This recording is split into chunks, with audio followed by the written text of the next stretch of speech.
کل بھی بیانات رات کو مولانا ارشد مدنی دامت برکاتہم العالیہ حضرت شیخ العرب والعجم مولانا مدنی رحمۃ اللہ علیہ کے صاحبزادے ان کے ساتھ پروگرام میں رہا ہوں، پھر سفر میں، اور آج جیسے پہنچا ہوں پھر مصروفیات ابھی کسی پروگرام سے ہو کر کے آپ کے پاس پہنچا ہوں، اس کے بعد پھر پروگرام ہے، پھر پروگرام ہے، پھر پروگرام ہے۔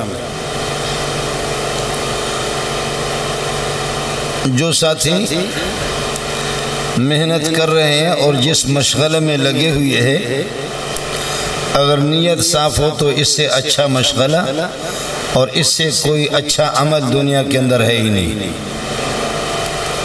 ہاتھی خود کھا کھا کر کے موٹا تو ہو جاتا ہے، لیکن ہاتھی کو کوئی اپنا ساتھی نہیں بناتا۔ ہاتھی خود موٹا تو بہت ہوتا ہے، لیکن ہاتھی کو کوئی ساتھی نہیں بناتا۔ اور درخت وہ دھوپ پہ جل کر کے دھوپ سے لڑتا ہے، شجرہ اور شجر کا معنی لڑنے کی،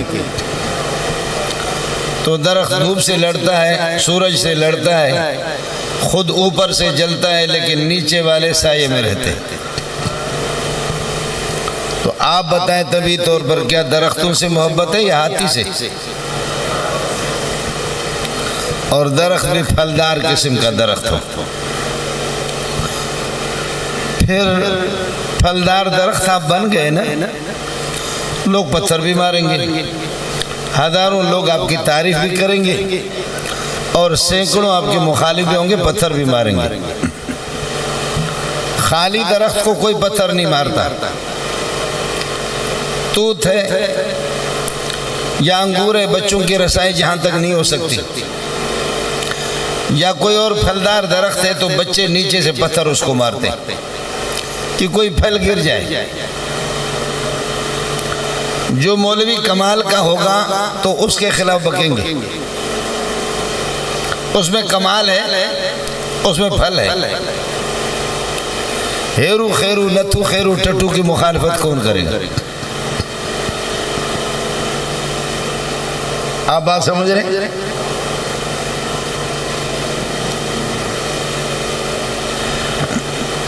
بچشم عاقلاں کوہلم، بچشم جاہلاں خارم، بچشم عاقلاں کوہلم، بچشم جاہلاں خارم، کرامت صادر است از من، دریں کوہلم دراں خارم۔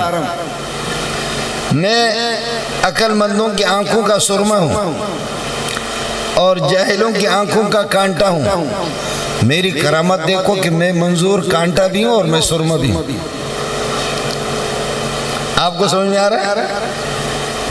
میں مثال سمجھا رہا ہوں، خدا منظور کو اس طرح بنا دیں۔ بچشم عاقلاں کوہلم، عقل مندوں کی آنکھوں کا سرمہ ہوں، بچشم جاہلاں خارم، اور جاہلوں کی آنکھوں کا کانٹا ہوں۔ کرامت صادر است از من، میری کرامت دیکھ لو، دریں کوہلم دراں خارم، ادھر سرمہ ہوں ادھر کانٹا ہوں۔ آپ کے سندھ میں اور پنجاب میں، خیبر پختون میں یہ نہیں ہوتا، ہمارے پہاڑوں میں یہ سرمے والا پتھر ہوتا ہے، اکا دکا ہوتا ہے۔ ہم تو پہاڑوں میں رہنے والے خانہ بدوش لوگ ہیں۔ جو لوگ اس پتھر کو پہچانتے ہیں تو اس کو اٹھا کر کے صاف کرتے ہیں، دھوتے ہیں، خوب صاف کرتے ہیں، پھر اس کو پیس پیس کر کے آنکھوں میں بساتے ہیں۔ جو قدردان ہیں، جو پتھر کو جانتے ہیں، تو انہوں نے اٹھا کر کے صاف بھی کر لیا، اس کی قدر بھی کی، اور پھر اس کو پیس کر کے آنکھوں میں بسایا۔ اور بارے حضرات اس قسم کے ہوتے ہیں کہ ادھر پیشاب کیا، سامنے وہ پتھر پڑا ہوا ہے، ان کو پتہ نہیں کہ یہ سرمے والا پتھر ہے، اٹھے اور استنجا خشک کیا۔ تو کسی نے آلے تناسل پہ لگایا، کسی نے آنکھوں پہ لگایا۔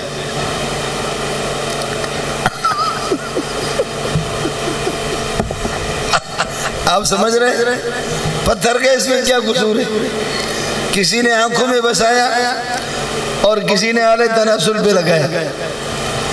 جو اللہ والے لوگ ہیں، قدردان لوگ ہیں، خدا شناس لوگ ہیں، اللہ کو جانتے ہیں، وہ علماء کو اپنے آنکھوں میں بساتے ہیں اور سر کا تاج بناتے ہیں، اور جو لوگ جانتے نہیں ہیں علم کو، خدا کو، علم کی قدر نہیں جانتے تو ان کے ہاں تو علماء ٹشو پیپر ہے، اس نے یا خوش کر دیا اس کو پھینک دیا جی۔ تو اس میں سرمہ والے پتھر کا قصور نہیں ہے نا، قصور تو ہے اللہ آپ کا بھلا کرے کس کا؟ لوگوں کے استعمال کرنے والوں کا، کہ قدردان آنکھوں میں بساتا ہے اور نا قدر وہ اس کو غلط استعمال کرتا ہے۔ ساتھیوں سے میں گزارش کروں گا، چونکہ یہ مدرسہ زید بن ثابت رضی اللہ تعالی عنہ کے نام سے موسوم ہے۔ سفر کے دوران مہاجری اور انصاری ایک صحابی کی تھوڑی سی تلخی ہو گئی، تلخی بھی نہیں ہوئی، بعض محدثین کہتے ہیں کہ وہ جو مہاجر صحابی تھا وہ بڑا مزاقی تھا۔ اب دونوں روایتیں، ایک یہ کہ کس کر کے اس نے انصاری کو مکہ مارا، اور دوسری روایت یہ کہ شاٹ مارا۔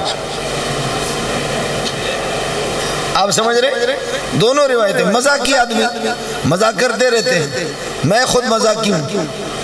ہمارے ایک استاد الحدیث ہے، اس نے کسی طالب علم کو گالی دیا تو اس طالب نے کہا کہ اللہ کی قسم تمہارے ٹکڑے نظر نہیں آئیں گے۔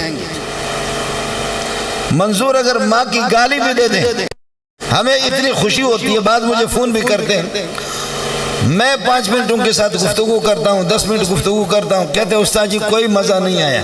میں کہتا ہوں وہ کتے کا بچہ، کہتے ہیں اب مزہ ہے۔ لیکن کوئی مولوی، میں جامعہ فاروقیہ میں پڑھاتا تھا، میں حاضری نہیں لگاتا۔ یہ بہت سے شاگرد میرے بیٹھے ہوئے ہیں، رجسٹر کہاں ہوتا تھا مجھے اس کا علم نہیں۔ حضرت اقدس نے کئی دفعہ فرمایا کہ خدا آپ کو ہدایت دے یا غرق کرے۔ شیخ الحدیث مولانا حسن، آپ ہمارے مدرسے کے قانون کو جس طرح آپ نے ناپاک کیا ہے اس طرح کسی نے بھی۔ اساتذہ کی تنخواہیں کٹ جاتی ہے، استاد جب غیر حاضر ہو یا شاگردوں کو ہم کس طرح تنبیہ کریں؟ کیا آپ حاضری نہیں لگاتے؟ تو اب یہ بات میٹنگ میں کہتے تو میں نے کہا حضرت یہ باتیں چھوڑو، جو اساتذہ آپ کے حاضری لگاتے، میں قسم کھا کے کہتا ہوں طلبہ اتنے ان کے سبق میں نہیں جاتے، میں حاضری لگاتا نہیں، میرے سبق میں آتے، اور یہ پکی بات ہے، میرے شاگردوں سے پتہ کرو۔ آخر 500-600 تو میرے پاس دورے میں ہوتے ہیں، اب دورے تفسیر میں بھی مذاق بھی کرتا ہوں، سبق میں پڑھاتا ہوں۔ مولانا سلم شیخ پوری رحمت اللہ علیہ آئے میرے ہاں معوذتین کی درس دینے کے لیے، آدھا گھنٹہ نہیں گزرا کہ لڑکوں کو نیند آ رہی تھی۔ میں نے کہا حضرت جی میں سبق بھی پڑھاتا ہوں، قرآن کو بھی حل کرتا ہوں، سبق بھی پڑھاتا ہوں، اور 6-7 گھنٹہ ایک ساتھ بیٹھے ہوئے، خدا کی قسم اس طرح لوگ نہیں تھکتے جیسے آپ کے آدھا گھنٹے کے اندر تھکتے، اس طرح کوئی نہیں تھکتا۔ آپ حضرات بات سمجھ رہے؟ خطیب بنیں گے جا کر کے، لیکن خیال کر لینا، خیال کر لینا، ایک خطیب اور ایک ڈرائیور، خطیب اور ڈرائیور اور مسند پر بیٹھنے والا استاد، یہ اپنے 2.5 گز کے شلوار کے اندر نہیں رہتا، باہر چلا جاتا، اور شلوار سے جب باہر نکلیں گے تو پھر ننگے ہوں گے۔ میرا ایک شاگرد استاد لگا، ایک ہی ہفتے کے اندر باتوں میں مجھے کہنے لگے کہ شرم کرو۔ میں بہت ہنسا، لڑکے تیار ہو گئے، نے کہا تیری ماں تیری بہن، تو نے یہ بات کیوں کی؟ میں نے ان کو روک لیا، یہ جامعہ فاروقی کی بات آپ کو بتا۔ اب جامعہ فاروقی میں استاد لگا تو باتوں میں مذاق میں کہنے لگے شرم کرو۔ میں نے اسے کہا بیٹا 1 2 یہ 3 یہ 4 آئے سمجھے؟ آپ لوگ دیکھ رہے 1 2 یہ 3 اور یہ 4، اور پھر ادھر سے 2 یہ آپ کو سمجھ میں آیا نہیں ہے؟ میں نے کہا بیٹا دبر کو اللہ پاک نے مقد کو درمیان میں رکھا ہے، لیکن تیری تدریس کا کمال ہے کہ ایک ہفتہ نہیں گزرا تو نے سر پہ رکھا ہے، تیرا دبر بہت اوپر چلا گیا اور یہاں سے ترقی کر کے سر پہ تیرا دبر چلا گیا۔ کمال میرا یہ ہے، میں رئیس دارالفتاء بھی ہوں، میں امام بھی ہوں، خطیب بھی ہوں، شیخ الحدیث میں ہوں، اس لیے کہ ہمارے اکابرین علماء دیوبند کی اصطلاح تھی کہ شیخ الحدیث وہ ہے جو ترمذی جلد اول پڑھا ہے۔ ہندوستان میں یہی ترتیب تھی، بخاری والا شیخ الحدیث نہیں ہوتا تھا۔ تو میں نے کہا میں تو شیخ الحدیث بھی ہوں کئی سال سے، امام بھی ہوں، خطیب بھی ہوں جامع فاروقی میں، لیکن مزے کی بات یہ ہے کہ آپ سے یہ فارمولہ پوچھنا چاہ رہا ہوں۔ یہ فارمولہ کیا ہے کہ آپ کا دبر ایک ہفتے میں بہت اوپر چلا گیا۔ یہ فارمولہ مجھے کہتے ہیں استاد جی کیا مطلب؟ وہ لڑکے اس کی پٹائی کر رہے تھے، میں نے ہاتھ باندھا، میں نے کہا اللہ کے لیے اس کو چھوڑ دو، ایک کو چھوڑ دو۔ انہوں نے اس کو اللہ کا بھلا کرے مشکل سے، اب اس کو اپنی غلطی کا احساس ہو گیا۔ رات کو عشاء کے بعد میرے مکان میں آ کر کے رو رو کر کے کہنے لگے مجھے اللہ کے لیے معاف کر دو۔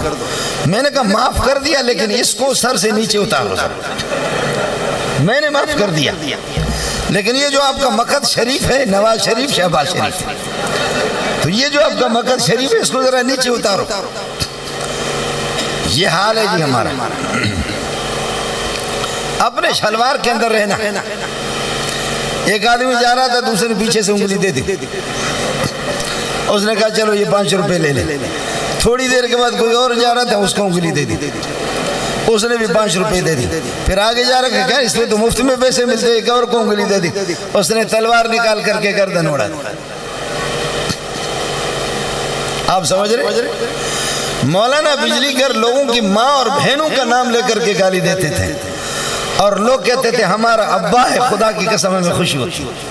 اور حضرت مولانا بجلی گھر کا جب انتقال ہو گیا تو ان کی یادگار میں جو جلسہ رکھا گیا اس میں حضرت اقدس مولانا حمداللہ ڈاگوی رحمۃ اللہ علیہ بھی تشریف لائے، اور میں بھی گیا۔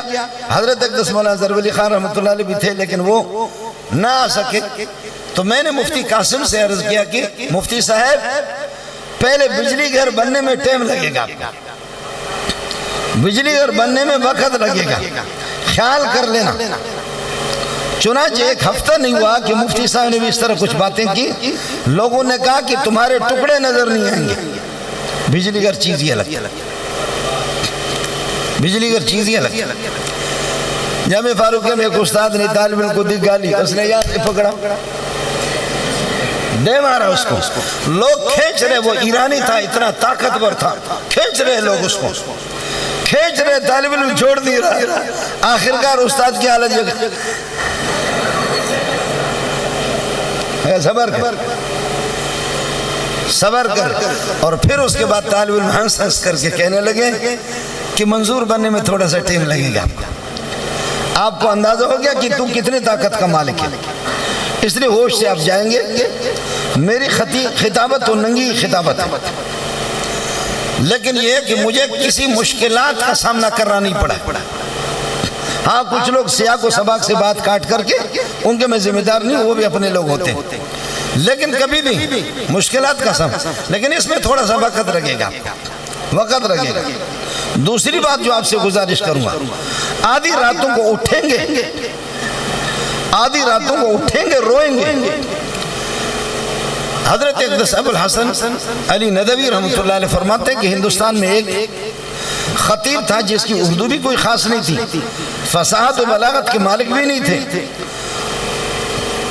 تہجد کے ٹائم پہ سحری کے وقت سے لے کر کے اس کی مسجد بھر جاتی، فجر کی نماز جیسے وہ ختم کرتے تو ان کا درس شروع ہوتا تھا، لوگوں کو جگہ نہیں ملتی تھی مسجد میں، مسجد سے باہر۔ میں حیران تھا کہ یا اللہ یہ کیا چیز ہے۔ میرا دوست تھا الیکس علیکم سے تھا، میں نے اسے ایک دن کہا کہ یہ بتا دو الگ تھلگ، خدا واسطے بتا دو کہ آپ کے پاس کیا نشہ ہے کہ اس طریقے لوگ آپ کے لیے مرتے ہیں۔ کہنے لگے ابو الحسن علی ندوی یہ باتیں کرنے کی نہیں ہیں، یہ بتانے کی نہیں ہے، لیکن آپ نے مجھے چھیڑا اور آپ پوچھ رہے ہیں، آپ مجھے محبوب دوست ہے، اس لیے میں آپ کو بتاتا ہوں۔ جو کچھ مطالعہ کرتا ہوں، جو کچھ تیاری کرتا ہوں، راتوں کو اٹھ کر کے روتا ہوں کہ اللہ میری فریاد کو لوگوں کے سینوں تک پہنچا دے۔ یہی ایک ہی چیز ہے، یہی ایک ہی چیز ہے کہ جس کی وجہ سے اللہ نے اپنے بندوں کو متوجہ کیا، فَجْعَلْ أَفْئِدَةً مِّنَ النَّاسِ تَهْوِي إِلَيْهِمْ، اے اللہ لوگوں کے دلوں کو میرے اولاد کی طرف مائل کر دے۔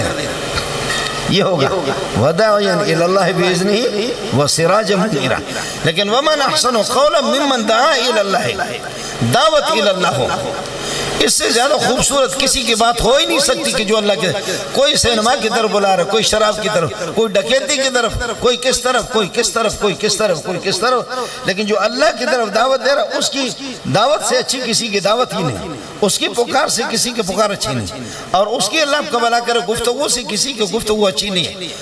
دعا الی اللہ، دعا الی اللہ، خیال کیجئے گا، مجتہد بننے کی کوشش نہ کیجئے گا۔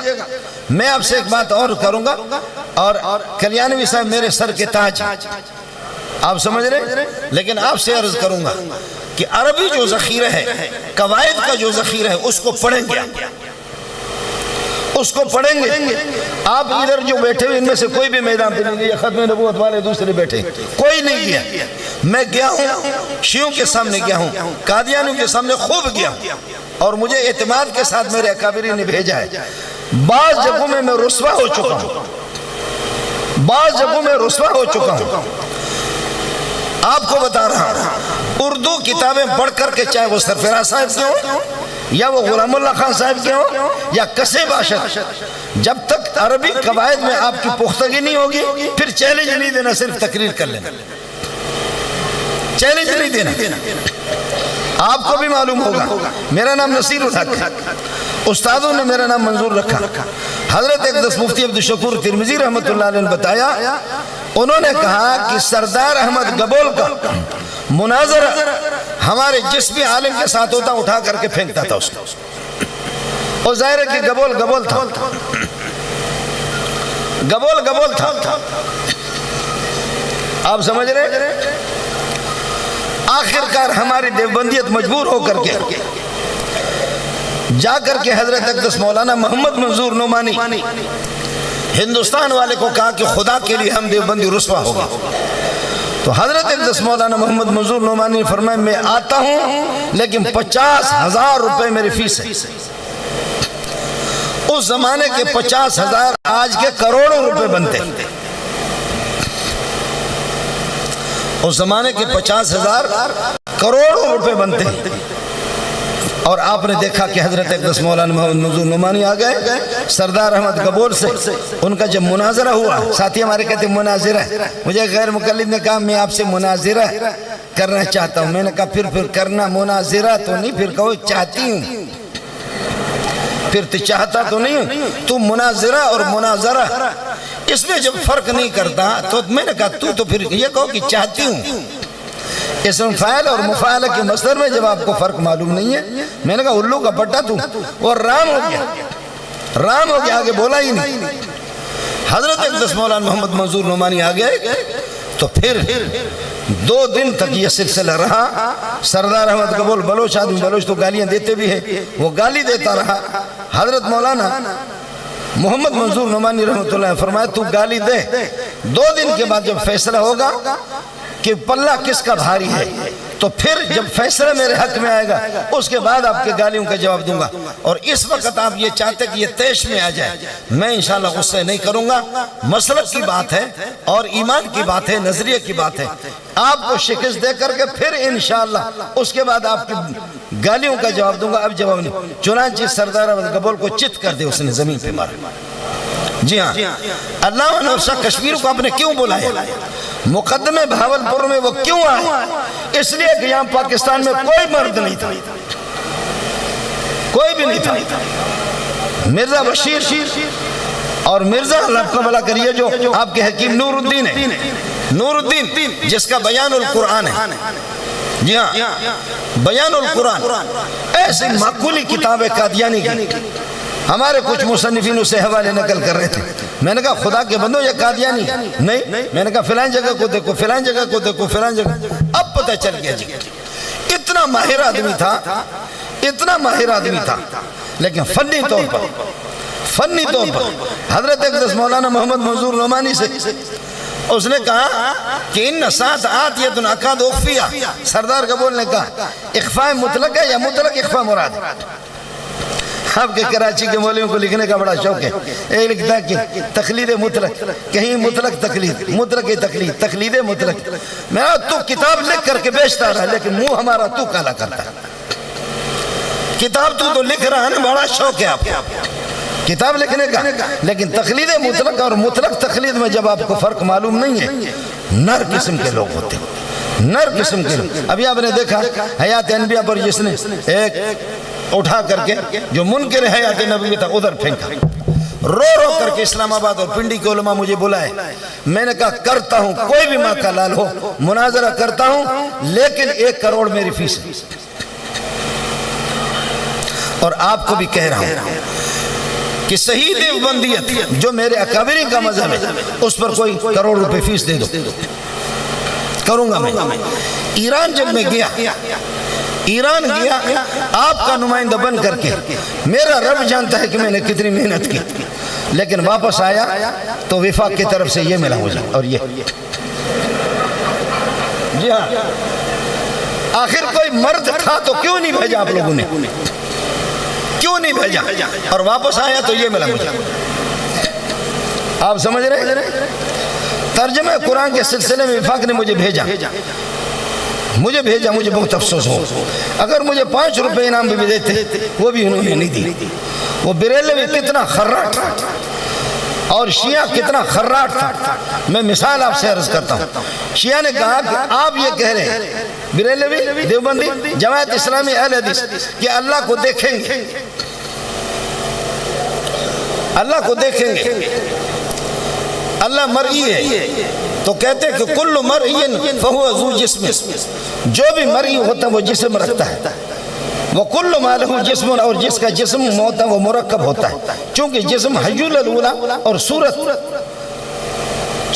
جسمیہ سے کل ما لہ جسم فهو مرکب وکل مرکب فهو حادث وکل فهو مخلوق وکل مخلوق فهو حادث. نتیجہ نکلے گا فاللہ حادث. اور لن ترانی، آپ مجھے کبھی نہیں دیکھیں گے. کلمۃ من، کلمۃ لن وضعت للتعبیر. کلمہ لن کا وضع ہو چکا ہے تعبیر کے لیے، لہذا مانا ہوگا لن ترانی ابدا ابدا کان فی الدنیا او فی الاخرہ. اب بتا سر اٹھا، اب بتا سر اٹھا. آپ کو بات سمجھ میں آ گئی؟ مولوی عطا الرحمن جماعت اسلامی والے دوسرے ساتھی دیکھ رہے تھے. میں نے کہا تھوڑا سا کر لیتا ہوں، ساتھیوں کو دیکھ لیتا ہوں کہ کیا شیعہ کے جواب میں کیا کہتے ہیں.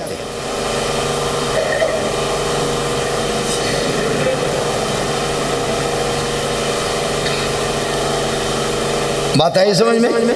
کیسے ہو سکتا؟ اور کہا کہ جو باری تعالیٰ کے مرئی ہونے کے قائل ہے کہ وہ مرئی ہے تو باری تعالیٰ کو جسم سمجھتے ہیں، اور جو ذو جسم سمجھتے ہیں وہ مجسمہ ہے، اور مجسمہ کافر ہے. آپ چاروں کافر. ہم لوگ شیعہ کہتے ہیں نہ دنیا میں دیکھیں گے نہ آخرت میں دیکھیں گے. یہ وہ چیزیں ہوتی ہیں، یہ وہ چیزیں ہوتی ہیں. ایران کے اندر ترکت فیکم امرین لن تزلوا ما ان تمسکتم بہما کتاب اللہ. اس حدیث پر 3 دن کی بحث تھی. دوسری روایت موطا امام مالک کی اور صحیح مسلم کی. ترکت فیکم الثقلین، اور ثقل اکبر قرآن، اکبر اصغر ان کے ہاں نہیں ہے. ان کے ہاں پنجتن پاک یہ بھی ثقل ہے. ہمارے ہاں ثقل ثانی حدیث ہے، اور ثقلین جن و انس بھی ہے، اور ثقلین قرآن و سنت بھی ہے. وہ ان تفصیلات میں جانا نہیں چاہ رہا. مسلم شریف سے جب حوالے پیش کیا تو کہتے ہیں ان هذا الحديث قد ورد في صحيح مسلم وكل ما ورد في صحيح مسلم فهو صحيح فهذا الحديث صحيح. اب کرو کبرا پر حملہ کرو. اب آپ کہیں گے ان هذا الحديث ليس بصحيح، یہ سالب جزئی ہے، اور سالب جزئی سے کل ما ورد في صحيح فهو صحيح، یہ آپ کا خود موجب کلیہ اہل سنت والجماعت کا. تو سالب الجزیہ سے آپ کا موجب کلیہ ٹوٹ جائے گا۔ ہمارے حضرت اقدس مولانا عبد الرحمن چابہاری نے فرمایا ماہم میں تسلیم کنے ماہم میں تسلیم کنے وقت ہے کہ یہ حدیث در صحیح مسلم و صحیح موطا امام مالک وارد شدہ است ماہم میں تسلیم کہ یہ حدیث صحیح است۔ تو میں نے بلوچی میں کہا کہ جب صحیح است تو ہم جھک مارنے کے لیے یہاں آ گئے، جب صحیح است عرب بھی کہہ رہے سارے کے سارے کہہ رہے صحیح است تو پھر ہم جھک مارنے کے، پھر تو شیعہ تو جیت گیا نا۔ اس لیے تیار ہو کر کے جانا ہے، اللہ آپ سے کام لے رہا ہے۔ اور برادر مکرم میرے، میں ان کی خدمات کا معترف ہوں، لیکن آپ سے کہوں گا اللہ کی طرف رجوع بھی کر لیں ساتھی، اور فنی طور پر مضبوط کر لیں اپنے آپ کو۔ فنی طور پر آپ کی ہر بات وہ اللہ آپ کا بھلا کریے کہ کیا ہے، وہ صرف لفاظی نہیں، حقائق ہوں۔ سفر میں بھی صحابہ، حضر میں بھی صحابہ، غمی میں بھی صحابہ، خوشی میں بھی صحابہ، غمی میں بھی صحابہ، خوشی میں بھی نجیز میں صحابہ، باہر بھی صحابہ، اور مدینہ کے اندر بھی صحابہ صحابہ صحابہ صحابہ صحابہ۔ یہ کوئی تقریر ہے؟ یہ کون سی تقریر ہے؟ تو لوگوں کو کچھ لوگوں کو مواد تو دے دے نا، سمجھتا ہے؟ لوگوں کو کچھ مواد تو دے دے۔ میں آپ کو بتا رہا ہوں دشمن بڑا مضبوط ہے، دشمن پر پیسہ خرچ ہوتا ہے، دشمن پر کروڑوں لگتے۔ میرے شیخ مفتی عبدالشکور ترمذی رحمۃ اللہ نے فرمایا کہ میں اور مولانا منظور چنوٹی ہم دونوں کے دونوں دیوبندیوں کی طرف سے حکم تھے۔ اس لیے ساتھی جب جائیں میدان کے اندر، ایک تو اللہ سے عافیت مانگے، اللہ سے عافیت، ہمیشہ اللہ کی طرف رجوع کریں کہ میری اور آپ کی وجہ سے مسلک کو کہیں نقصان نہ ہو۔ اپنی اس خطابت کو فنی طور پر بھی مضبوط کر لیں۔ قرآن میں جتنا بھی ہو، قرآن قرآن قرآن قرآن قرآن۔ میں خود یہ ادھر ادھر کی بہت مارتا ہوں، لوگ مجھے کہتے ہیں مولوی صاحب اللہ کے لیے اس قسم کی فضول باتیں چھوڑو، مولوی صاحب قرآن پڑھو ترجمہ کرو، قرآن پڑھو ترجمہ کرو، قرآن پڑھو۔ میرا گلا بیٹھ کے ورنہ میں آپ کو قرآن سناتا، میں آپ کو قرآن سناتا۔ جی ہاں، قرآن پر جتنا بھی آپ کا عبور ہو، حضرت مولانا محمد منظور نعمانی رحمۃ اللہ علیہ عبید اللہ سندھی پر جو بہت سے، یہاں بھی بہت سے ہوں گے حضرات جو عبید اللہ سندھی کو کوئی زندگی کہتا ہے، عبید اللہ سندھی کے مدارک علمیہ کو پہلے سمجھو پھر زندگی کہو، آپ سمجھے؟ عبید اللہ سندھی کے مدارک علمیہ کو سمجھو تو پھر دیکھوں گا کہ آپ کو، اور ہے کوئی ماں کا لال عبید اللہ سندھی کے بارے میں مجھ سے گفتگو کرے، پھر میں اس کو بتا دوں گا کہ عبید اللہ سندھی کون ہوتا ہے۔ میں سندھی نہیں ہوں، میں بلوچ ہوں، آپ سمجھے؟ فرماتے کہ میں نے مولانا کی ذکاوت کو دیکھ کر 3 دن ایک اجلاس ہوا الولی رسالہ میں، یہ آیا جو حیدرآباد سے نکلتا ہے۔ میں نے کہا عبید اللہ سندھی کو کہ یہ کیا ذکاوت ہے، یہ کیا قابلیت ہے آپ کی، آپ بتاؤ کہ یہ علوم کہاں سے لا رہے ہیں؟ تو حضرت اقدس نے فرمایا عبید اللہ سندھی رحمۃ اللہ علیہ کہ منظور منطق و معقولات کا میں حافظ ہوں، لیکن شاہ ولی اللہ کی کتابوں کے اسرار اور رموز، علوم الاسرار اور رموز کا میں شاہ ولی اللہ کی کتابوں کا میں حافظ ہوں۔ حجت اللہ البالغہ، کل بالغہ نہیں کہنا، حجت اللہ البالغہ، لیکن منظور میں نے 50 سال قرآن میں محنت کی، 50 سال میں نے قرآن میں محنت کی۔ اس لیے گزارش ہوگی کہ علم حدیث کو بھی دیکھیں۔ یہ ہوتا نا ہمارے بعد میرے بھائی دوستو بھائی دوستو بھائی دوستو بھائی، میرے بھائیو دین پہ چلو گے، میرے بھائیو دین پر چلو گے، سنتوں پر چلو گے، عمل کرو گے، عمل صالح کرو گے، دین کو سینے سے لگاؤ گے، میرے بھائی آپ کا اڑنا، میرے بھائی آپ کا بچھونا، میرے بھائی آپ کا اٹھنا، میرے بھائی آپ کا بیٹھنا، دین دین دین دین ہوگا تو اللہ تعالیٰ 70 باغات آپ کو عطا فرمائیں گے۔ 70 باغات میں سے ہر باغ کے اندر 70 بلڈنگیں ہوں گے، اور ہر بلڈنگ کے اندر 70 کمرے ہوں گے، اور ہر کمرے کے اندر 70 حوریں ہوں گے۔ پٹھان دیکھ رہا تھا کہ خدا کرے آج ہمارا مولوی 70 سے نیچے آ بھی نہیں رہا۔ اس نے کہا کہ ہمارا حضرت تو 70 کی سپیڈ پہ جا رہا ہے، دامہ اسپیڈ ہو، سمجھے بھئی، دامہ اسپیڈ ہو 70 پر ظالم جا رہا ہے۔ یہ کچی کچی باتیں اس قسم کے۔ تو خطیب صاحب بیان کر رہا تھا، 2 خطیب، سمجھے بھئی، لاکھوں کے مجمع سے میں نے لکھ کر کے دیا کہ آپ کے اس بیان میں 6 حدیثیں تھیں، ان میں سے ایک بھی صحیح نہیں تھی۔